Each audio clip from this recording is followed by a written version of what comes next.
Welcome to the simple BlueJ tutorial. It's not meant to get really intense. It's just to get you started.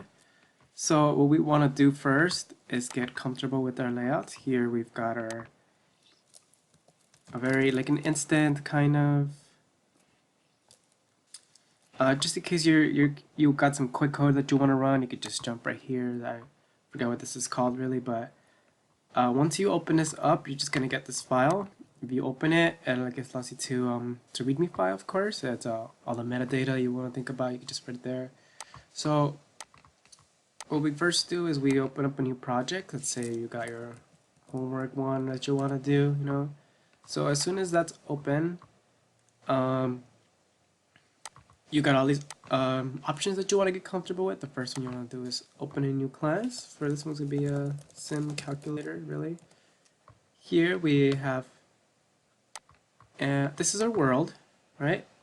And this is our blueprint. This is our blueprint right here. And we've got a couple of options. The only ones we should worry about right now is open the editor and compile. So whenever you have something unsaved or you need to something updated, you can just compile it and just clear the marks. So we're gonna open our editor, right? Here we can write our information. So this object right here, this is our class, our blueprint, right? And right here are the class variables of the instance, as noted here. Here we've got the constructor. The constructor has no return type. It just constructs as in first the constructor is called and then the class is made. Down here we've got our methods. So two types of methods that we can have are accessor methods.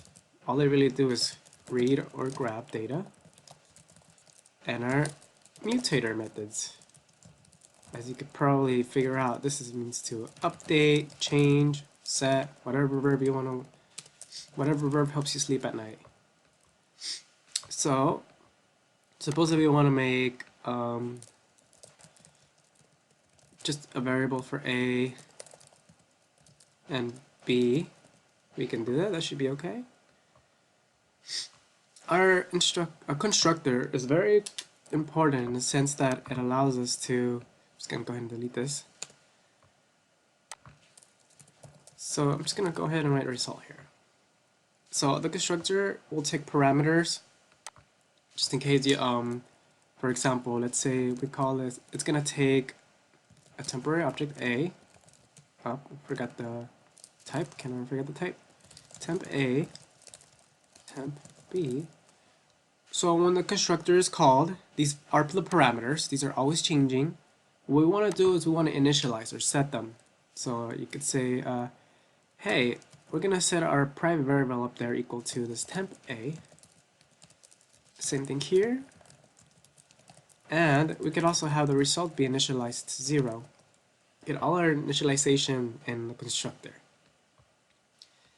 Moving on, here we have a simple method. It's a public method. It's got an integer return type. Suppose that we don't want to return anything. We just want it to be procedural. We just run, throw out the code there. And it could have parameters or not. But this one's not going to need parameters. Suppose all we want to do is multiply, right? Multiply. All we're really going to do is multiply our result into A and B.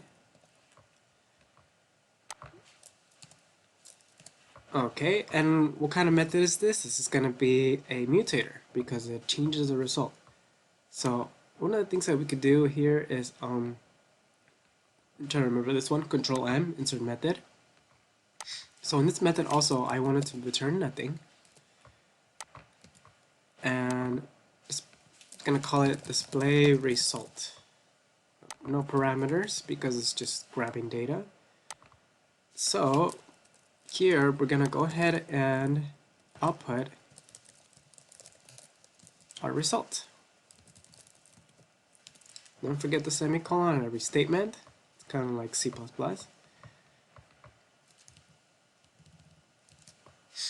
Okay, so as you can see, there's hashes here because it hasn't compiled yet.